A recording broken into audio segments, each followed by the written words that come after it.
রাজধানীর এয়ারপোর্ট থানাধীন তেবাড়িয়া এলাকার বামুটিয়া ব্লক সংলগ্ন শ্মশানকালী মন্দিরে দুঃসাহসিক চুরির ঘটনায় ব্যাপক চাঞ্চল্যের সৃষ্টি হয়েছে।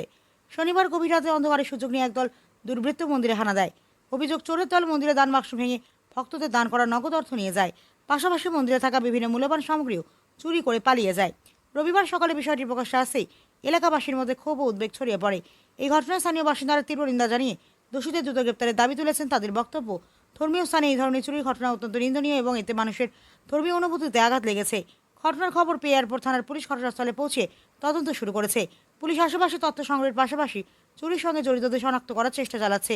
এখন দেখার বিষয় তদন্তে কত দ্রুত অগ্রগতি হয় এবং পুলিশ এই চুরির সঙ্গে জড়িত দুষ্কৃতীদের আইনের আওতায় আনতে সক্ষম হয় কিনা। আগরতলার প্রতিনিধি রিপোর্ট, প্রতিদিন ত্রিপুরা।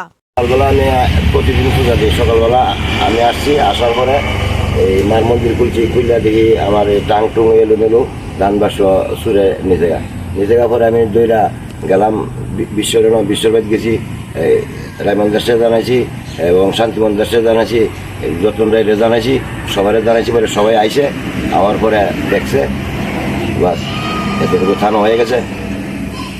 এই ধান বাক্স ভিতরে কেমন প্রণামী আসছিল? প্রণামী 1200 টাকা ছিল। তো এটা কি এমন চুরি হয়েছে না? না, এরকম আর হয়েছে না, এই প্রথম মন্দিরের চুরি।